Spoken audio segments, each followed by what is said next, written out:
Mes chers frères et sœurs et chers compatriotes africains, dès aujourd'hui, je m'adresserai à toute l'Afrique, car la révolution du Togo est une révolution africaine. Et la victoire du peuple togolais sur la dictature de la France-Afrique au Togo sera une victoire de toute l'Afrique francophone en particulier sur cette dictature vieille de la veille des indépendances jusqu'à ce jour que la France a installé dans nos pays pour nous maintenir dans une néocolonisation pire que la colonisation. Alors aujourd'hui, j'ai un message particulier pour chacun de nous. Et ce message s'adresse à des individus qui se prennent pour des représentants de Dieu sur la terre et qui m'envoient des injections inbox ou m'appellent au téléphone pour me dire d'abandonner ce combat et que Dieu combattra pour nous. D'accord, ça, c'est votre point de vue.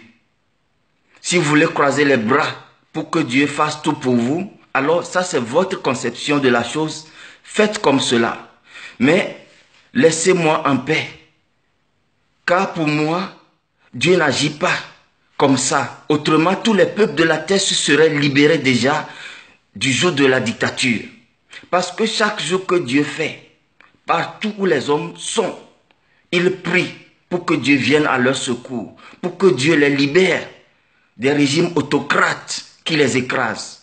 Mais Dieu n'a jamais libéré un peuple sans que ce peuple-là ne combatte.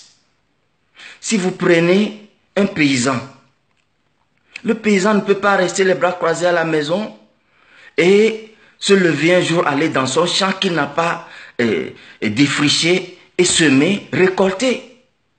Il doit aller, même s'il croit en Dieu, s'il est enfant de Dieu, même un pasteur, il doit aller défricher, semer des graines, sarcler son champ sous le chaud soleil ou sous la pluie et venir attendre une bonne récolte en comptant sur Dieu. Là, c'est raisonnable. Même un aveugle qui mendie ne peut pas avoir de l'aumône s'il reste couché dans sa chambre. Il doit se donner la peine de sortir et aller mendier pour qu'on lui donne à manger.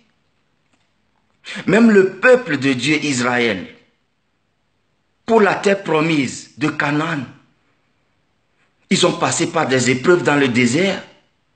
Et de loin, ils ont vu que la terre que Dieu leur a promise est occupée par des ennemis. Ils ont dû faire la guerre.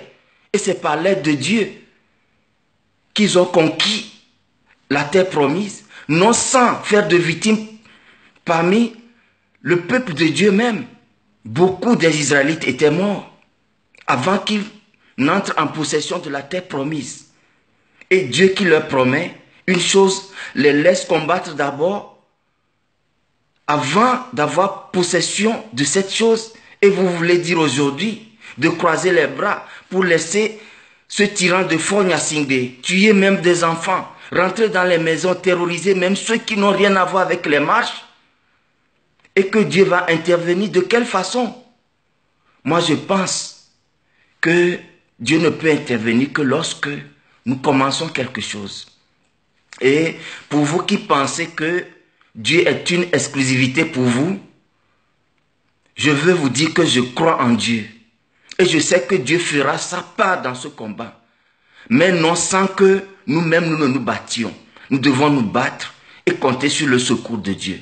Alors, je vous invite à sortir de cette aliénation dont la religion coloniale nous a fait esclaves. Et libérons-nous de cette conception coloniale de la religion et de Dieu. Dieu agit pour ceux qui luttent. Dieu agit pour ceux qui se battent. Pour ceux, armons-nous, levons-nous, battons-nous, prenons tous les risques, donnons-nous tous les moyens de nous battre. Et Dieu couronnera nos efforts de succès. Voilà ma compréhension et voilà le message que je vous livre. Et je pense que personne ne va plus me déranger pour me dire d'arrêter cette lutte. Même ma mère qui m'a mis au monde, qui est la première, qui souffre le plus pour moi, essaie de me convaincre. Je lui ai dit qu'il y a certaines choses que Dieu nous a imposées comme vocation. Si vous ne le faites pas, vous n'aurez pas la paix. Alors, moi aussi ma vocation, c'est de me battre pour mon peuple. C'est de me battre pour les autres. Parce que je suis en paix quand ça va mieux pour les autres. Je suis en paix quand ça va mieux pour mon peuple. Il y a certains qui sont tellement égoïstes. Dès qu'ils trouvent leur part, ils ne pensent plus aux autres. Je ne suis pas comme ça. Et je suis prêt à risquer ma vie pour mon pays. Pas parce que je n'ai pas peur de la mort, tout le monde a peur de la mort. Mais Dieu nous donne ce courage supplémentaire de braver la mort, de braver toutes les oppressions, toutes les brimades pour le salut de notre peuple. Il y a peu de gens qui peuvent avoir cet esprit de sacrifice. Mais si Dieu met cet esprit en nous, nous ne devons pas l'endormir. Voilà pourquoi je m'engage et je n'ai pas peur. Je n'ai peur de rien.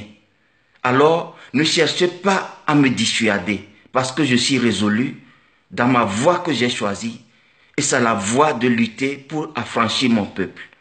Que l'Éternel bénisse notre peuple, le Togo, que l'Éternel bénisse notre grand peuple, l'Afrique. Je vous remercie.